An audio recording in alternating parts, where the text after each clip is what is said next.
Hello, everyone. Welcome back to I See What You're Saying, the Disciplined Listening Podcast. I'm Michael Reddington, and today it is my pleasure to welcome our next guest, Emmanuel Manolakakis. He is the founder and head instructor of Fight Club Martial Arts in Toronto, Canada. He is also an archery instructor, the founder of the Master's Method, and author of Eudaimonia, which I hope I said correctly. I really need to learn how to speak Greek. He's an amazing guy, super smart, and really dedicated to helping people meet their potential both on and off the mat. It's a fantastic conversation. We go in many different directions. One of the things right out of the gate that we talked about that I was super excited to hear him explain was why he talks about the importance of separating collecting knowledge from distilling wisdom. Two very different things. He's got a tremendous perspective on that. He also talked about how it is important not to match other people's bad decisions, whether it's in a physical confrontation or maybe an emotional confrontation. Just because somebody else made a bad decision doesn't mean we need to rise and match it. We still are in control of the alternatives that we choose. He also talks about how pressure is a gift that we get for being good at whatever it is we're doing. Congratulations on being good. Now we have more pressure to operate underneath.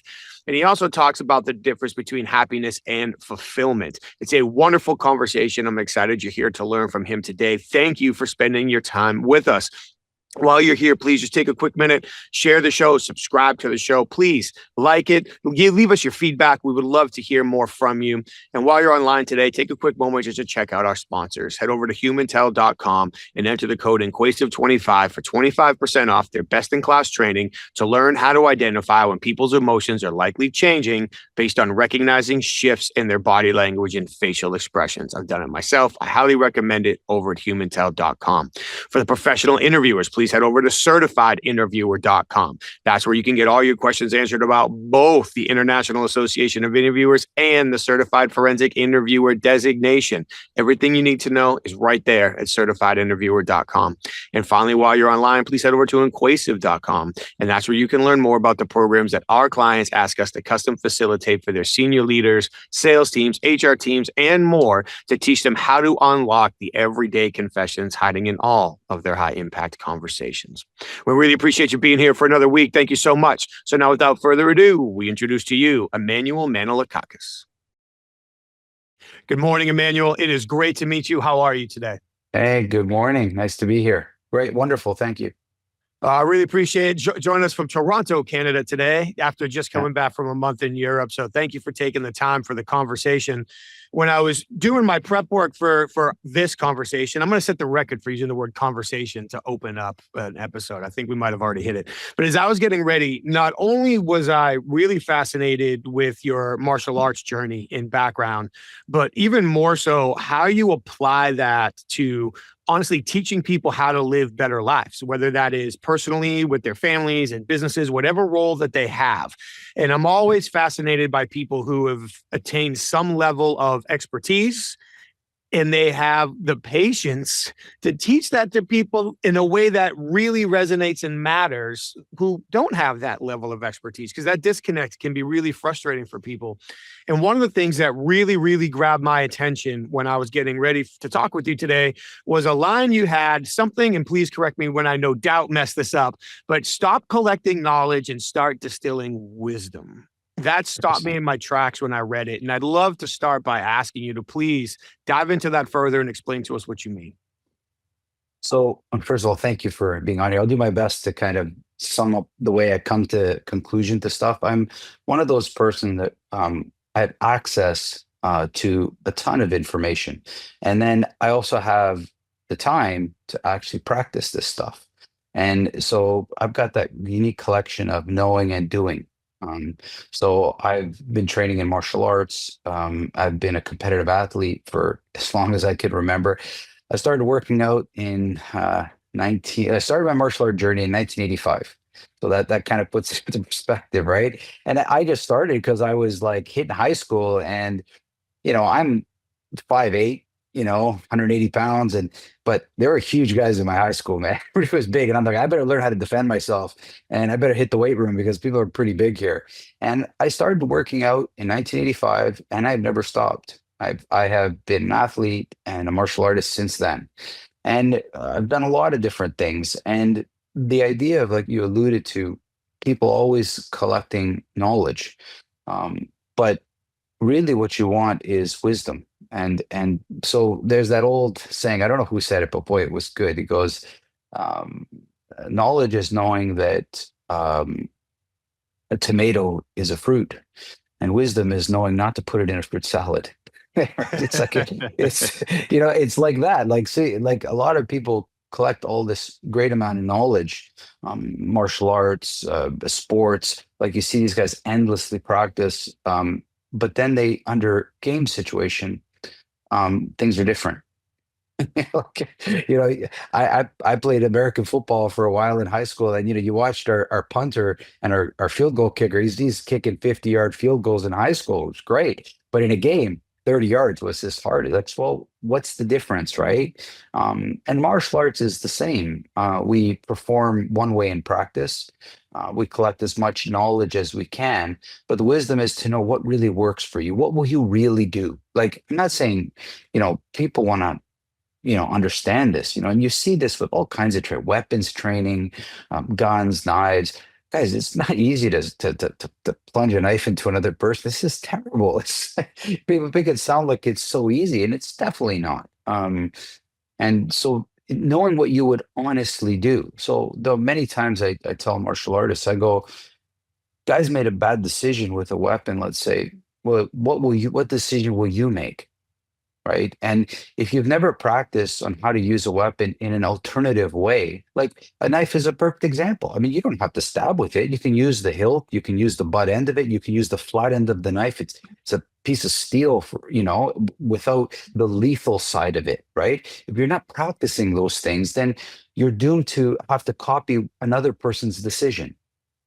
I don't want to copy another person. Somebody had a bad day. He's, off his medication, or he's just, delusional, and he wants to like seriously hurt me. But I don't want to do that to them. I have to make my own decisions, right? Like we do it quite naturally. If you're walking and some guy just says, "Hey, want some drugs?" Yeah, I'm okay. I'm good.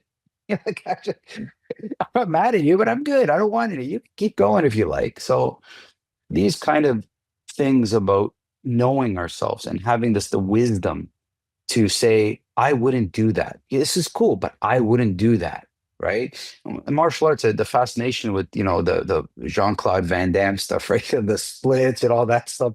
Guys, this is great. Okay. But I mean, if you really look at like Taekwondo and all those arts that practice kicking, they often fall a lot when they're kicking these high kicks. I don't want to, that's not made on the TV, but it's so, I know myself. I probably would not kick like that.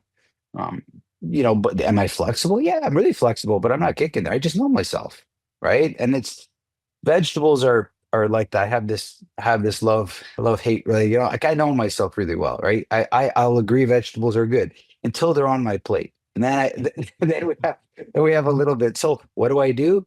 I try to eat. I try to get them into my diet a different way. The way that I can do it, so I can drink them pretty good. So I can down that, and I'm done my vegetable thing because I know it's good for me.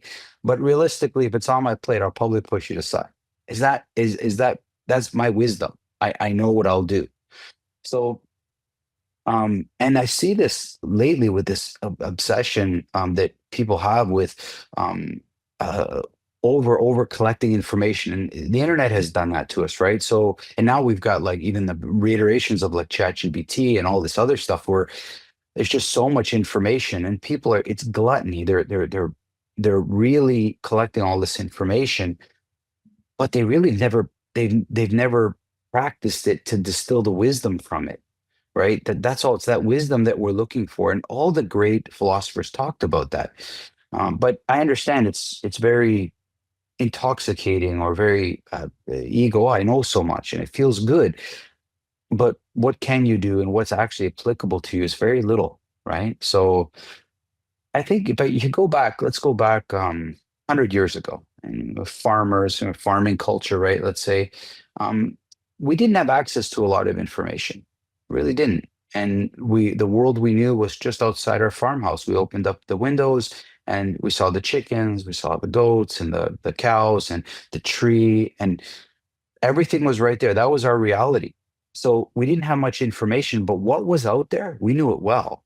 We knew when the seasons were changing. We knew, that the crops were about to be ready. We knew the weather patterns. We knew things very deep, but we didn't have access to a lot of information. Fast forward nowadays, we have tons of information, but we don't know anything deep. Like we have no depth to what we know. Everyone will tell you how to build a deck.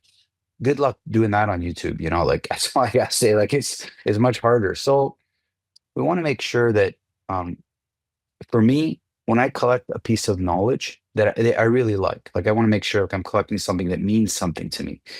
Then once I collect it, I stop. And if I like it, I need to put this into practice. But it's 30 days or nothing's going to change in one day. You got to put it into practice. So I do a lot, whether it's martial arts, whether it's anything in life, minimalist lifestyles. You ever seen those guys who just try it? I tell everybody, take a month and just get rid of stuff. And then after 30 days, see how you feel, right? You feel great. Well, try another 30 days. And then if you make it to 60 days, now you're starting to develop some wisdom. Means something to you, right? It's not just a theory, but you've actually tried it, and that's important, right? Breathing, you hear a lot of this in martial arts and athletics, right? The breath work. Well, breathing, are you kidding? Like, look at the Iceman, Wim Hof. I mean, look what he's done with breathing. Jeez, I've even marveled. I mean, he's beating diseases with it. Like, you want to talk about wisdom, right? And he's not talking about wisdom for everybody. He's talking about his. So we all have a different type based on, I mean, I don't know all the stuff you've done, man. You might have had incredible amounts of experience. So wisdom is it, right? So I put the focus on attaining some knowledge. It's always wonderful, but putting it into practice. To me, everybody out there needs wisdom. And if you've ever played for a sports team, those guys that have won championships or those guys that have gone to the finals, those are the guys that you want on your team. Those are the guys because when like they've been there. It's firsthand, so it's quite special. Yeah, and there's something to say about people in any environment that know how they will react in any given situation. And that could be in a tough negotiation. It could be when a Yeah, customer pushed the screws to them. It could be a tough, situation with your family, or like some of the instances what you've mentioned, whether athletic or self-defense.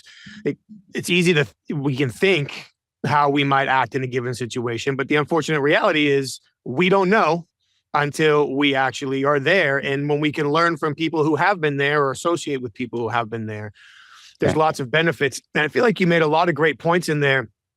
On the martial arts side, it's unfortunately too common to have somebody come into class one night and be like, hey, I was watching the internet. Look at these 5 favorite new moves I have. Okay, yeah. great. But can you get past the defense and into a position where you actually are able to execute those moves? Because if you can't, they're useless. And on I guess we could say the business side, you talk about knowledge and ChatGPT and all these things. Yeah. You see people bragging. Well, I read 10 books this week. Oh, you did? Well, how'd you do that? Well, I was listening to them in my car on 3 times fast forward. Well, then Yeah, congratulations. You had white noise.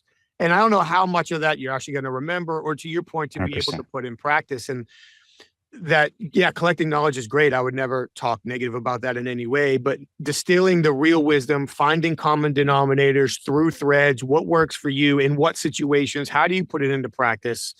That's where Yeah, the applicable wisdom comes from. And I was really excited to be able to talk to you about that. And along those same veins, I saw 2 lines that I'll just jumble together and you can split apart the way they need to be. okay, But, okay. but I saw you talk about how mastery is not a gift Yep. and it's a journey. It's not a final destination. Yeah, And for any of us who are looking to improve anything in our life, it could be diet and exercise, it could be physical fitness, it could be how we communicate with others, any of these things. I would love for you to dive in for just a couple minutes on what do you mean by mastery is not a gift and why it's important to look at it as a journey and not a final destination. well, it is things about gifts. I mean, it's kind of ridiculous to be honest with you. Of course, we all have some sort of things that we like to do, of course, right? Life, guys, is for everybody listening, is moving. Okay. It's a moving object. It's not still. Okay. And we as well. are changing. Like I wasn't the same person I was 30, as I was 40, as I'm 50, as I'm going towards 60. I'm just not the same person. I wish I was, but I'm not, right? You're different. So this is why it can't be a final destination, because what mattered to me changes. That's all. Like, these are the things. And for mastery, number one thing you need for mastery is patience. And you become patient when you stop thinking of an end destination, because there's no point, right? There's an old Greek saying, when you see somebody in a hurry, it says, "So why are you rushing? What do you have to do with your life? Like, nothing else to do. If you get rid of all your problems, you'll make one. Like, this is the problem with rich people have. All these other people look at them and like, what are you doing? They're like, because they don't have a problem. So they make their problems, right? Um, if you look at any great master, it doesn't matter if it's a chef, a martial artist, tennis player. Look at the patience with which they work. Look at so this is what makes, opera singers. Look at the patience with which they sing, right? And if you look at a good psychologist, a good negotiator, they hostage negotiator, what's he doing? Slowing it down, like buying time, purchase time. In martial arts, because we're not talking about sports, and please, everybody listening, let's differentiate between the entertainment version of martial arts and and anybody that dispute this, forget about MMA and BJJ and system of the arts that I've taught and different. Forget it. Let's go back to 1930s. Okay, let's go back to 1930s, and you watch when boxing started getting involved with gambling, when that was kind of the big draw. Well, the guys that could knock people out, the knockout artists, the guys that could they just could knock people out. They knew how to touch the chin. They were good. Nobody wanted them because they're no good. They go, because we need people that are wild cards, because that's how gambling works. We need fights to go on for a long time. So it became a business as to how can we pair things up so that the fight goes a long time, that it's unpredictable outcomes so that we make a lot of money. That there's a business side to it, and there's an entertainment side to it, right? And people that embraced it, like a Muhammad Ali, that was incredible. He understood that, and that's what separated him from all the other boxers, is he understood the entertainment side. So, in saying that, when you're looking at mastery, right? It's personal. It's personal. So it's the way you've done it. Look at BJJ is a perfect example. The Gracies, like, he developed this style because he was small. Because it wasn't now. It's the same in music. Somebody starts to develop a sound and it becomes theirs, right? Now, and if that sound is big enough, it becomes a genre, right? First you had rock and roll, then you had heavy metal, then you had, goth, and then you had this death metal, and it keeps going on, right? When do you stop creating music? You don't.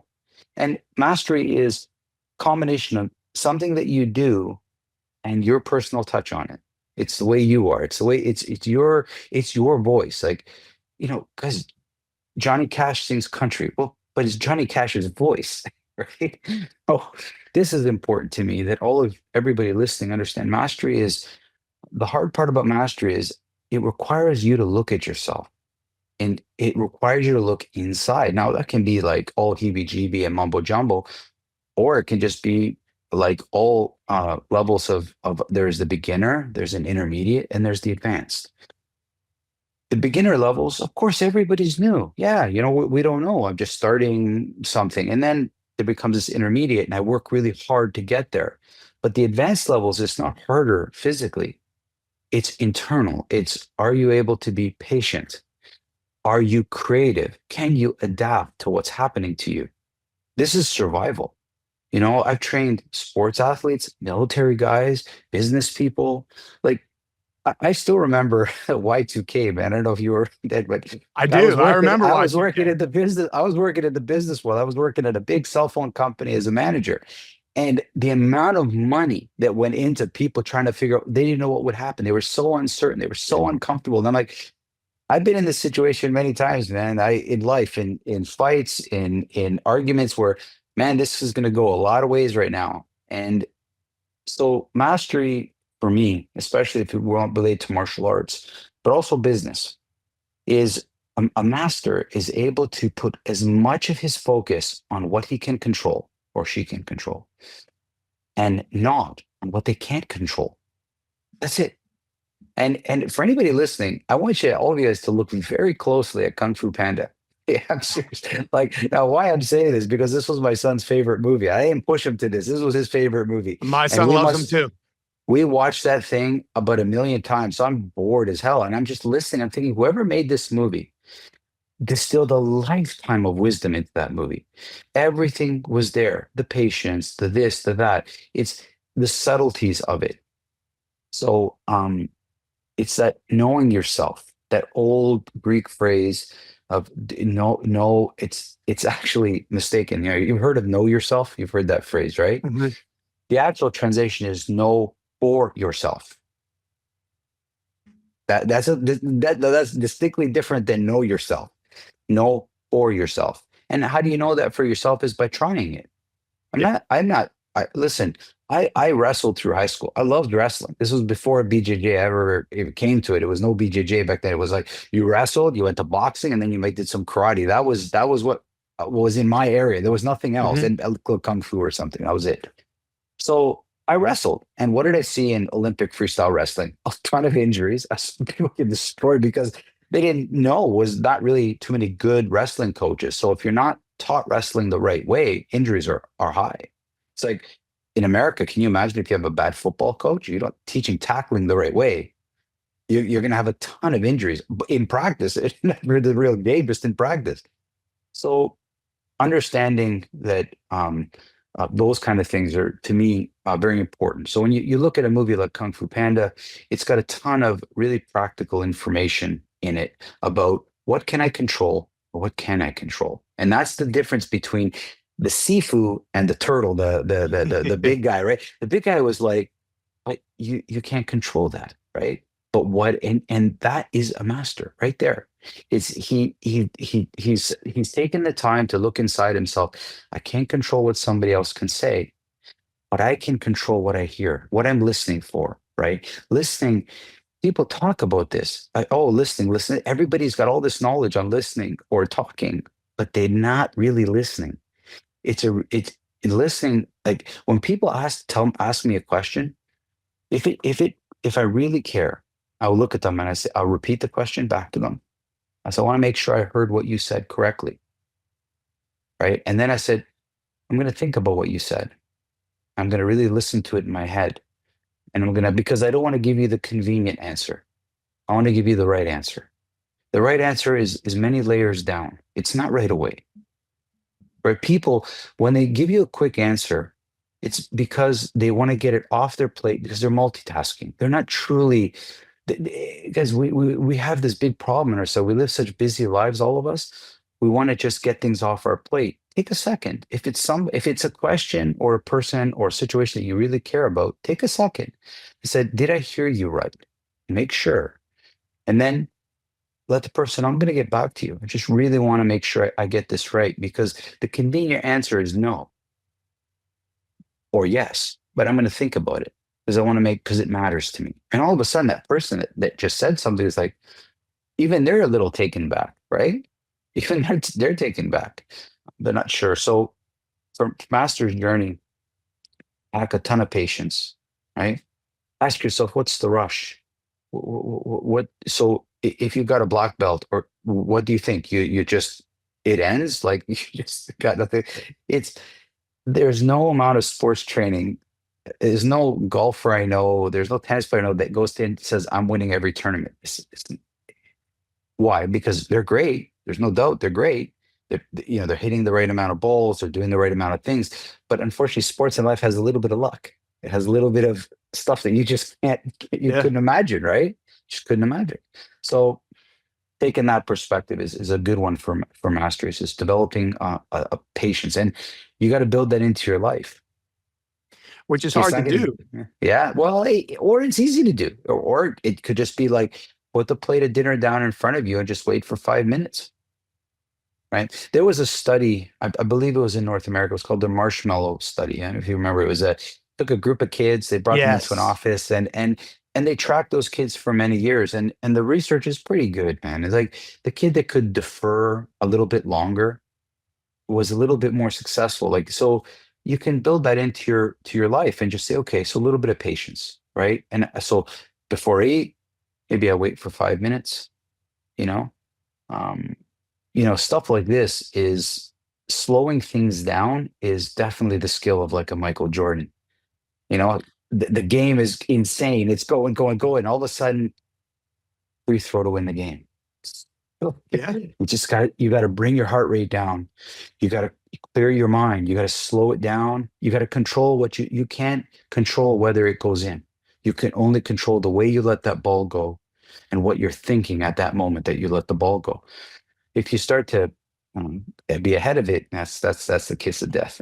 And I've That's a been very there.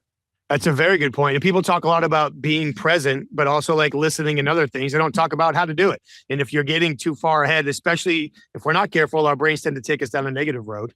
Then it's Yeah, easy not only to not be present, but to get too far ahead down a path that is failure expectant, for lack of a better phrase, and creates those results we didn't want. For people that might not be familiar, I'll just go back to the marshmallow thing for a second. And I'm going to over summarize it and probably offend the people that actually did the study. But realistically speaking, they had a bunch of kids, like you said, young kids, and very young. they would Yeah. put them in a room with marshmallows on a plate in front of them.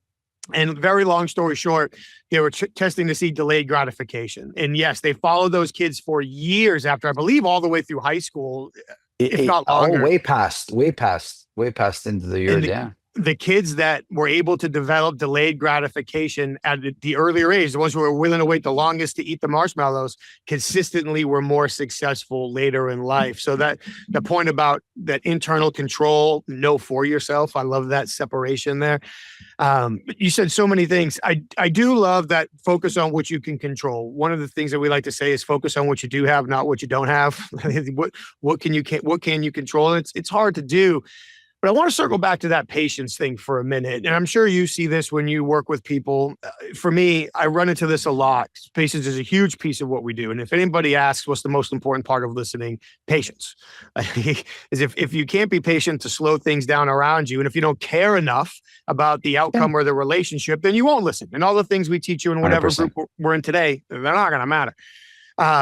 So in your experience, Hmm. how have you learned to exercise patience, especially in scenarios where you know something so well or can see it so clearly, and the person in front of you feels like they're participating in a different conversation altogether? So as a martial artist, so remember my club is called Fight Club. So with a name like Fight Club, do you think I ever in my wildest dreams would have ever thought I would be teaching kids? Never. Never. And it was never even, it wasn't even an idea on my plate. I was teaching Sistema, and I was happy, and adults were coming. But then these adult students, mostly men, were going home and teaching their kids what I taught them. And they loved it. And they started to come to me very slowly over the years, say, Manny, you should be teaching kids. You should be teaching kids. I'm like, it's like, I can't do this. This is like in martial art, we're talking my old thinking, right? It was like, oh, this is soft. You're teaching kids and da da da. This is like, this is like just a money grab, or it was kind of like those ideas. And then I said, well, get a lot of knowledge now, but it's applied. So I started with a group of about 6 boys. These are students, adult. Their parents were my students, and then they were a little bit older. They were like 8, 9, 10. These 7 kids were kind of like my attempt to understand teaching kids. I never done it. So I before I started to go down that road, I wanted to see, and it took me years to finally figure out how I was going to teach kids. I didn't want it to be playtime. I wanted it to be martial arts. I didn't want it, but I also didn't want it to be another sport that they competed for medals. There's already enough of that in Toronto. There's soccer and baseball. I mean, they don't need this. I needed to do it, and then I found my way. I said, I know how I'm going to do this. I have to look at a kid, and I can't see them for the age they're at. I can't see them at 5, 6, 7, 8, 9, 10. I see them at 21. So I say, what does this kid need to know by 21? How can I get them to be responsible character, courage, happy, healthy? How can I get them to that place? Right. So I look at where they are and I focus on the type person I want them to be when they're at 21. And that allowed me to bypass this like silly, kid thing. But what happened was an interesting scenario. I was teaching kids, and then I had an adult class right after. So I had the kids class first and the adult class. And then what was interesting was I could see the adult that kid would be. I said, "You're like Zane in the adult class." So little George. I go, you know what? If I fast forward, you'd be like John. And then I go, you would be George. Like I was starting to make these connections of like the boy within the man and the boy that could be the man. Right. And I could see that how we all are that. Like, I mean, I'm sure when you get together with your high school friends, I mean, maybe we grow up, but boy, we can go back to that time pretty damn quick. If we start a few drinks or have some fun times, right? We have that inside us, right? And I realized that the adults are a little too serious. They need to play a little bit more like the kids. And the kids who are playing too much need to be a little bit more serious. Not like an adult, but you can see the kid is just being silly or playful because they they don't want to grow up a little bit, and we have to kind of push them down that road. It's not like I don't want to make it sound like I'm religious. I love playing with kids, but I'm trying to figure out we all need them to mature. Like I don't I have a 19-year-old son. I mean, I don't want him to be living in my house till he's 30, like in mature. I want him to grow up, right? So that interesting play of like the adult needs to play more and the kid needs to be a little bit more serious. That transition is very important, right? And when it comes to patience, you got to pack your patience when you're teaching kids, right? Um, and the kids is very simple. They got to trust you. They have to know that they can trust you. And if they trust you, there's nothing they won't do for you, and they're going to learn at their rate. You might want them to learn this, but they're going to learn something. And that's my thing. As long as you're learning one thing today, I'm happy. And I love teaching them. And I wish I could say that you can teach all of them the same way, but you can't. They're all different. And if you're going to treat, if as a teacher, you need to have the patience to allow the kid to disappoint you many times, but understand that they're getting it underneath. They're not trying to be difficult. It's just it's just who they are. It's like people, we think it's so personal. It's like, you're doing this to spite me. I said, no, they're just kids. It's just this is what they do. So, and it does have to be just martial arts. Teach a kid's soccer team. Teach a kid's baseball team, man. And just be patient. Understand that they're going to develop into the Michael Phelps, one of the greatest Olympians of all time, American swimmer. When he was 13, he pissed off the coaches so much. They made him sit under the diving board. This guy's the best Olympian. Can you imagine that coach saying, "You're not good. Go stand under the diving board as your punishment." Think about that. Yeah. That's something, right? That says so much about, you know, pack your patience. Otherwise, you would never seen the greatness that Phelps was. Holy crow. But a swimmer, like, and at 13, it was like we had a couple like athletes like this in Canada where we had a swimmer, one of the most decorated swimmers here. She barely made the Pan Am Games, barely. And the year later, she had 4 golds in the Olympics. Like there was no pressure on her. It's like they didn't. And so these things happen. You got to pack some patience and allow people to change. Like don't write them off. They're changing and they're young at an immense amount of rate. I believe adults change too, a little bit slower. You got to give them chance to for them to make the decision. Maybe they've made it on a mental level, but they have to make it inside.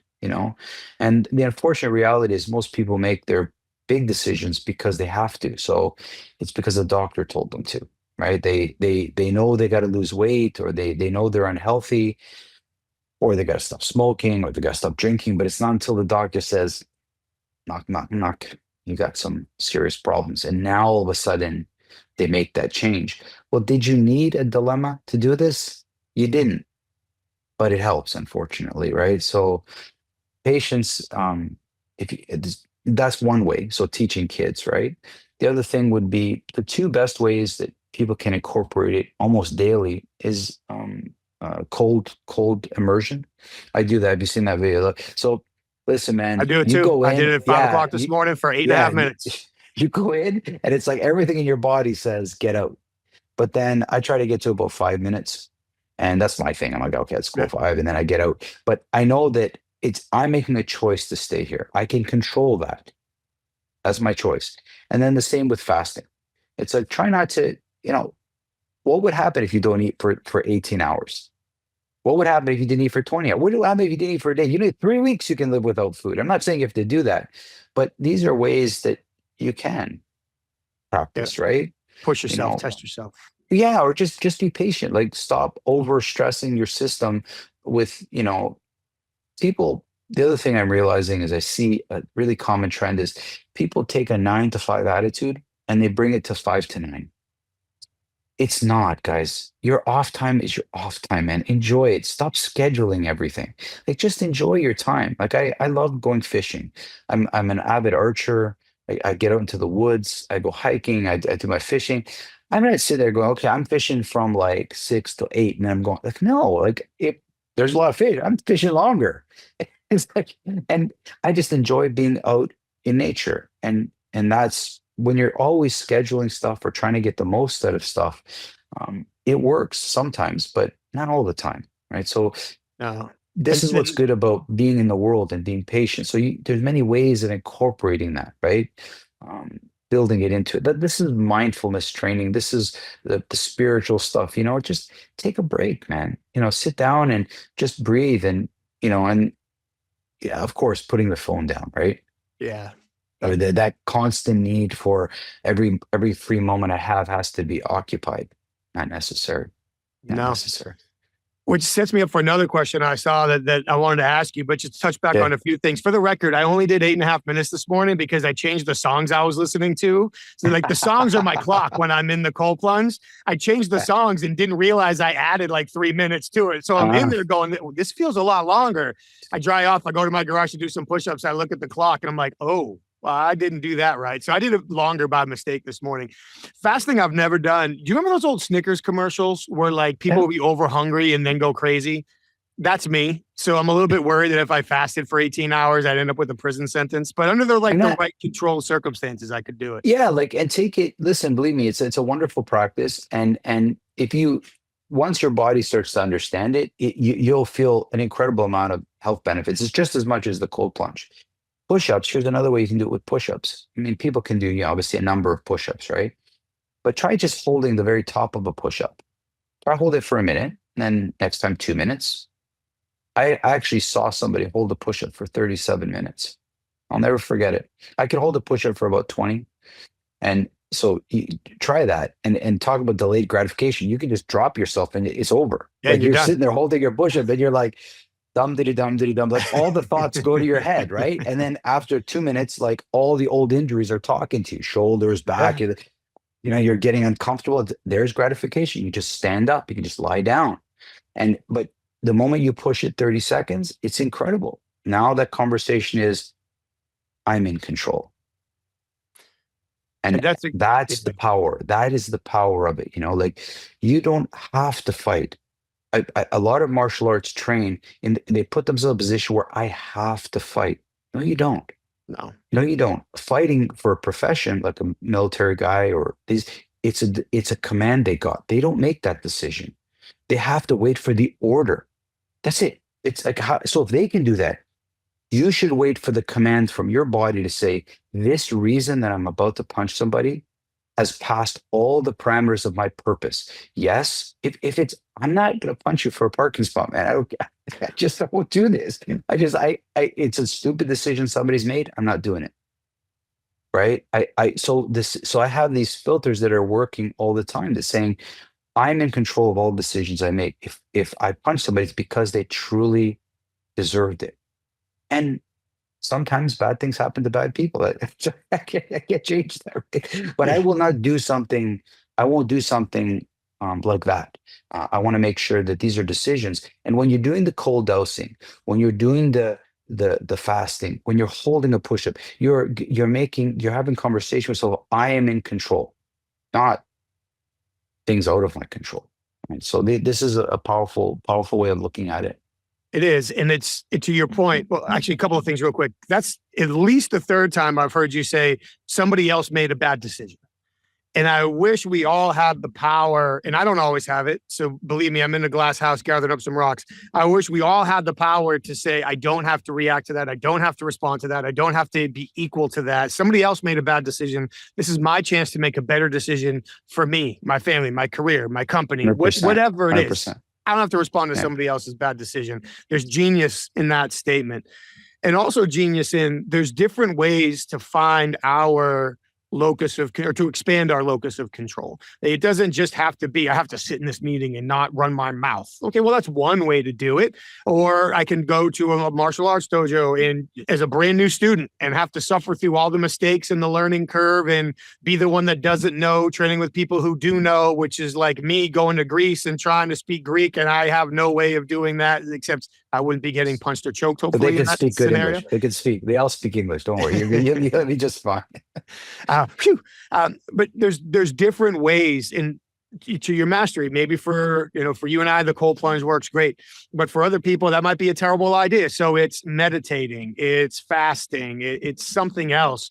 Which that example actually gets back to something else I saw you write about, which is the power of stillness and the power of calm.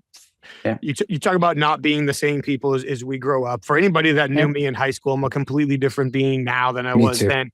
And honestly, if they knew me in my 30s, I'm a completely different human being now for the most part than I was then. But no matter how well I think I improve in staying calm, I have a ton of work to be done in that area. And I'm always fascinated by people who have honed the skill of remaining calm. So I'm curious, in your life, how did you hone that skill of being able to remain calm? And as you talked about earlier, slow the game down around you. So the way you're talking about stillness is responsibility, and you put yourself in positions of responsibility. Again, I'm not a big dude, um, but when the shit hits the fan, doesn't matter if it's in sports or in life, I'm that guy that will be there under that pressure. That's just how I am, and it's just the person that I've just learned as a teacher. You're the leader. You're responsible. Just be responsible. I mean, isn't that fatherhood? Isn't that Yeah. being a parent? Like it always separates you. It's just you're now responsible for something. When you got your driver's license, they didn't give you a toy car or a little, you know, bumper car to practice on. They gave you the real car and said, "Be responsible." There's consequences to you. So start in a parking lot, go real slow until you can develop the control, right? Well, that's what it is. It's about responsibility. Now, I wish I could tell you martial arts taught me all that. Unfortunately, it taught me that as an idea, and I heard a lot of teachers talk about, patience and that, but you saw some different things. Like a lot of people talk about, but where I learned that in spades was archery. So I'm a competitive archer. I started doing archery because I was really good with my guns.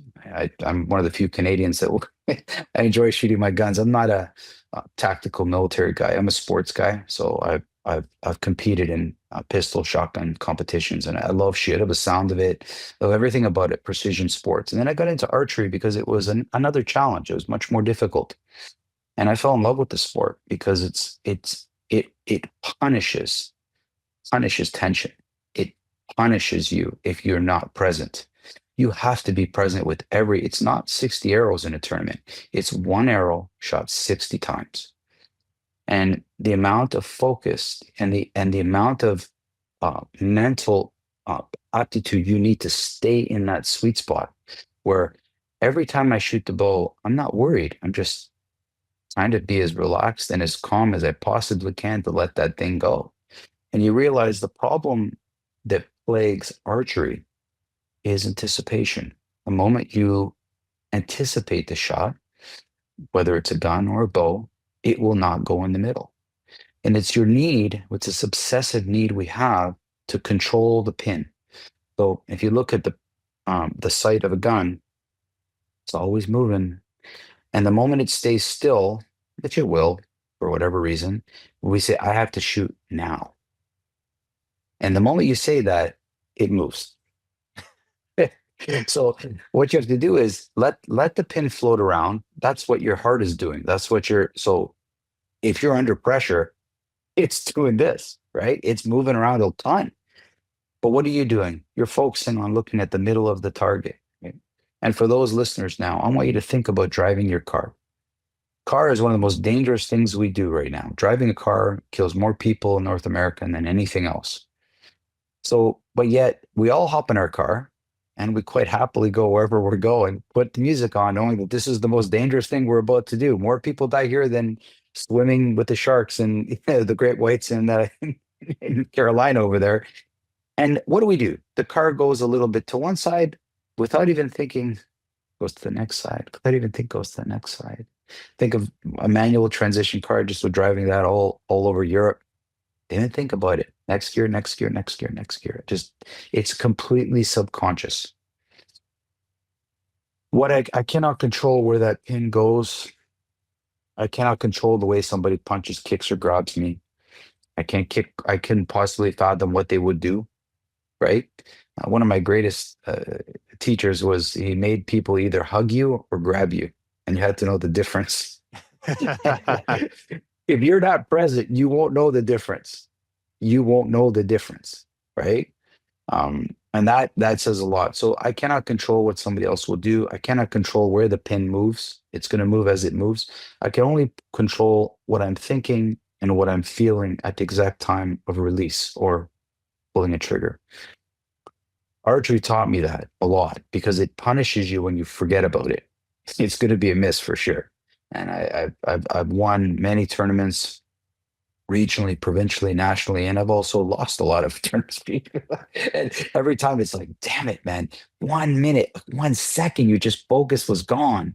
And it just reminds me of like, well, this is what World Series is like. For just one moment, the pitcher throws a pitch over the plate, it's gone, man. Like it's the whole season. It's just one moment.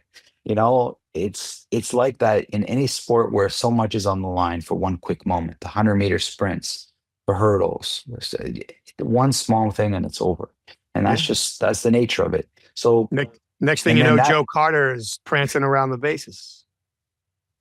Yeah, this is what happens, right? But we've seen a lot. I mean, we've had a hockey team go through some funny moments. So we have our own struggles here in Toronto with the Leafs. But what I'm trying to get to your listeners to understand is I've developed through archery, and then I also had it through martial arts. But archery is so much focus so that's another way. Listen, archery is a ton of fun. Go try some archery, and you'll see what I mean. And you're like, oh, it will definitely rub off on your life. It's rubbed off on my life in the most wonderful ways. It's taught me how to be razor focused. It's taught me how to let go of the things I cannot control. And all those things have benefited me in martial arts. And then vice versa. I learned archery so quickly because I had those foundations for martial arts of discipline and understanding. Like they match. Now, this is my path, but maybe you like something else. I don't know. Maybe you like golf, or maybe you like tennis, or whatever you like to do.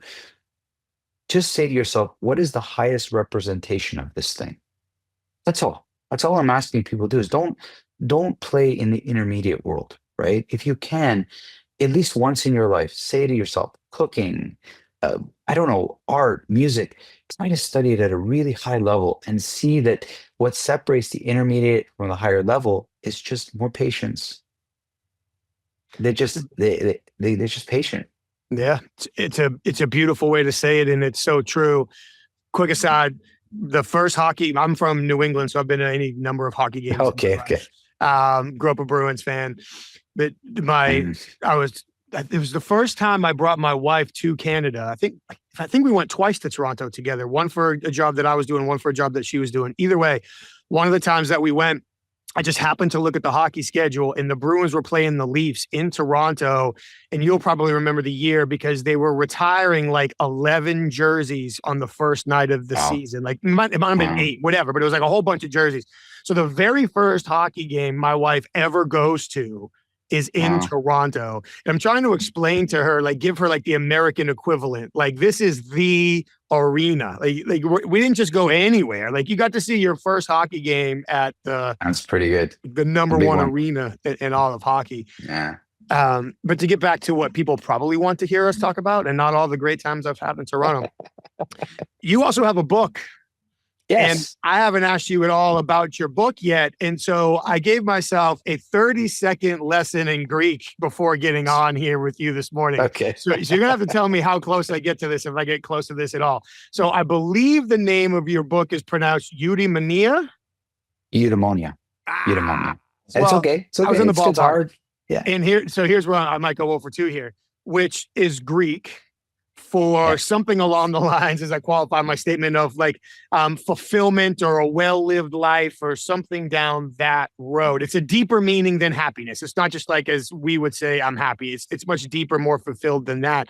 So with the couple minutes we have left, I would love if you could introduce us to the concept of your book and really Yeah. give us your thoughts on how we can reach that level of fulfillment, not just that surface level happiness. So pandemic hits, and I've been meaning to write a book for a long time. Now, I've been a martial artist, so I thought, oh, I'm going to write a martial art book. But for some strange reason, it never really, it never it gave me such great joy. I mean, I've done martial arts and I have a lot to say about it.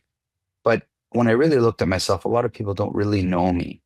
They see me as the artist in this different ways, but behind that, there's many layers to me. And I realized I think people need to understand my perspective more. When you've done something a long time, you play in a space where it's hard for people to understand. So to me, when I see martial arts, I see, bad guy or the bully, and then the hero coming in.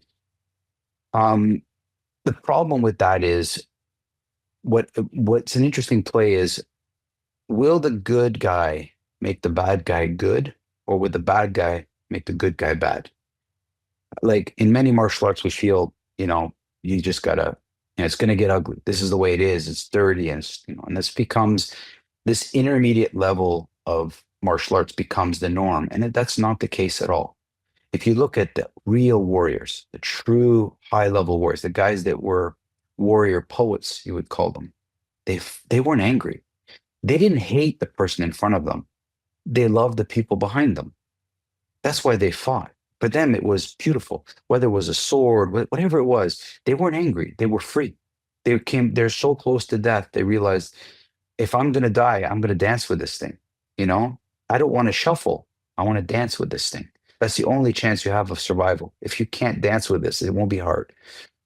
And I realized I could never do martial arts as a bad guy. I've always been doing the right thing and just coming at it from a good guy. So I have to be so good that a person that's bad changes their mind. So the idea of eudaimonia, when I came across the word, Aristotle had said is his idea. It's not mine. Old Greek philosophers. When I read this quote, I shocked me. I never heard it before. And it's the highest human good. And that caught my attention. And Aristotle believed that man's virtues are fully formed by exact age of 51. That was his exact. And when I read that, I was 51. And I was like, okay, there's too heebie-jeebie now, right? I was like, okay, I think this is the title of my book. And I realized, whether it was martial arts, whether it was personal development, people have to say to yourself, what are the things that you do that represent the highest good for you? And whether it's a punch or a kick, learn to make that a very good one. So if you punch somebody, it shouldn't kill them. It shouldn't even hurt them. It should make them change their mind that they've done the wrong thing. That the person in front of them is so good that it's best to leave them alone. All right. And that's a special place. And I really explained the stories that shaped my life, whether it's in athletics or in martial arts.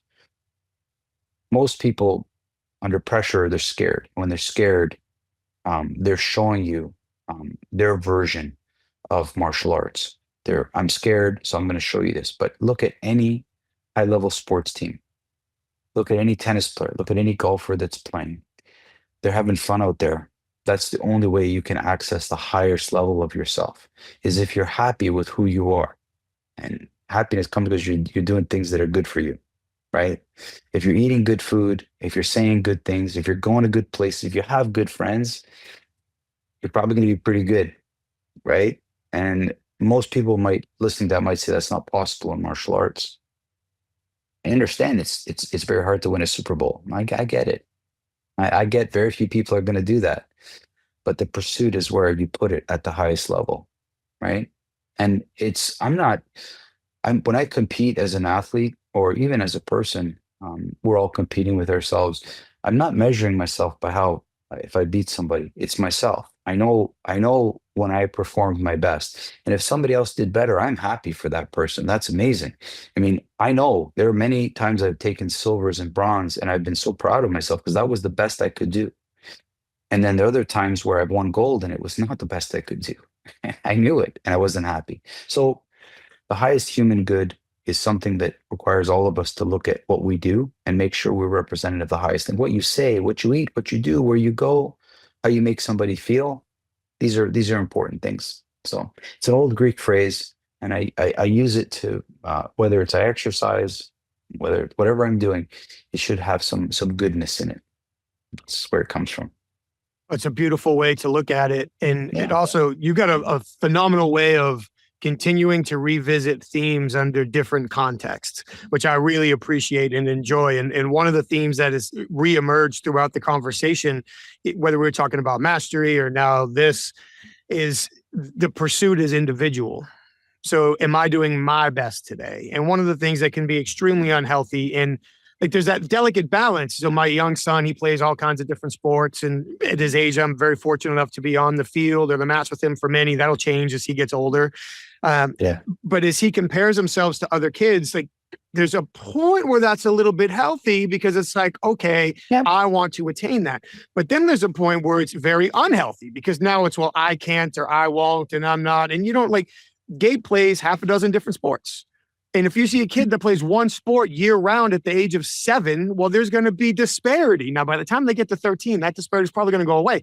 But right now, there's that disparity there. So the fact that to keep that in, to really limit that unhealthy external comparison and just say, okay, Yeah. am I better today than I was yesterday? Win or lose, did I put in my best effort? Where did I create gaps? Where did I do my best? Like that's where we can really find ourselves on that journey and making meaningful progress.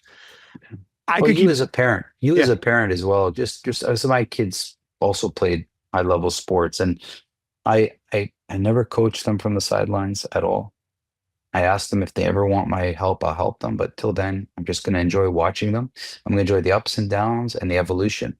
And I always talked about how they did, how they felt, how they played. And to understand sports is ups and downs. You'll have some good games and some bad games. And that's it. And my son has won many basketball games. He always gets that. But unfortunately, on his very last game in basketball that he played before he went off to university, he missed that shot.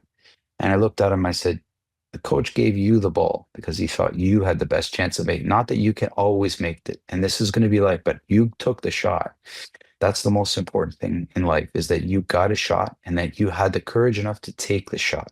That's what that I've done it many times in my life, and I never focused on the miss. I just focused that the coach believed in you enough to give you that shot, and that's it. That's pressure for those of you listening.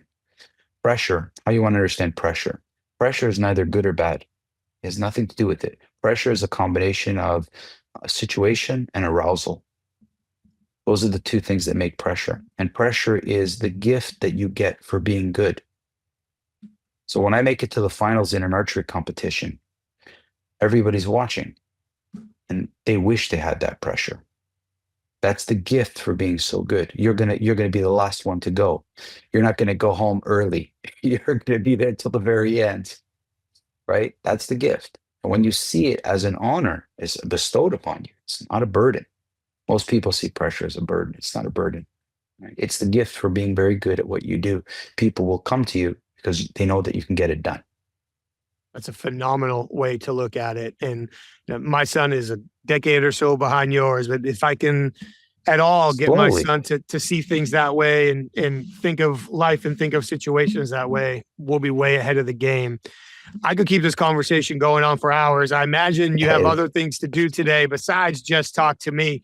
We mentioned your book. I mentioned checking out your websites. I'll make sure that I post the links everywhere, but let people know, for those that would like to continue to connect with you, to learn from you, if they're up in Toronto, potentially train with you or bring you to where they are, read your book, where can they go to continue to learn from you? So there's two places. One, I have my martial arts site, which is fight-club.ca, and I'm sure you'll post that on the notes. And then there's mastersmethod.ca as well. I do a lot of online training, students all over the world, Europe to the States, and I can coach them. It dawned on me about 10 years ago. I have a couple of friends of mine that are on the national team for cycling, and their coaches are in Belgium. I'm like, how are you being coached? I can't even say, and they're like, easily.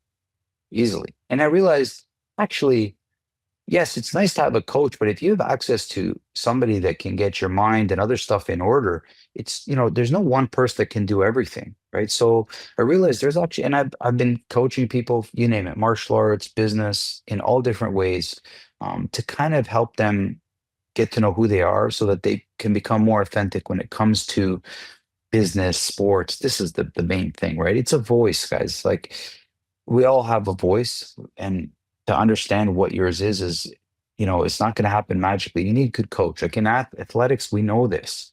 It comes down to your coaching. Like, I'm just a great coach for that stuff, and wherever that coach is, I go, whether it's online or whether it's in person. But with this technology, why not? You can get a lot accomplished verbally as well. It's not everything, but it's some stuff for sure. So they can reach me in many different ways. I'd be happy to connect with anybody that's ready for something better. Like, there comes a point we all as people say, I just want better. I've made the decision. I want better. That's it. And when you make that decision, it's so powerful because you're done with where you are. It happens in martial arts. I'm done with the level I'm at. I want that higher level. Well, it's a change in mindset first. It's not a Absolutely skill. is. It's a mindset for sure. Absolutely is. I will post all of those links. Thank you, I man. really appreciate your time this morning. Thank you so very much. It's been great to meet you. Great speaking Wonderful with you. talking. And hopefully Thank you. next time I'm up in Toronto, we'll have a chance to meet each other. Please do. You're always welcome, guys. Anybody's welcome. Please come. I appreciate it. Thank you so much. Emmanuel, thank you for a fantastic conversation. So many pearls of wisdom in there that's really important for all of us to hang on to and think about, whether we're going on our personal development journey, our business development journey, martial arts journey. Really doesn't make a difference. And I I could call out so many things that you said, but one of the things that I really loved was the importance of avoiding information gluttony. Just because we're inundating ourselves with information doesn't mean we're retaining the most important things, doesn't mean we're generating insight the way that we need to, certainly doesn't mean that we're applying it the way that we need to. So I really like how you talked about avoiding information gluttony. Very important point.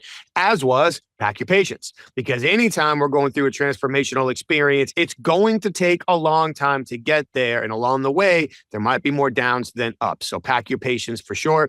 And I love how you talked about mastery being personal. It's a different journey for each of us. It's a different set of experiences. It's a different outcome, all of the above. Thank you so much for all the work that you do. And thank you for the time you shared with us today. And of course, thank you to everybody who joined us for another conversation today. We truly appreciate you coming back here week after week. Thank you so very much.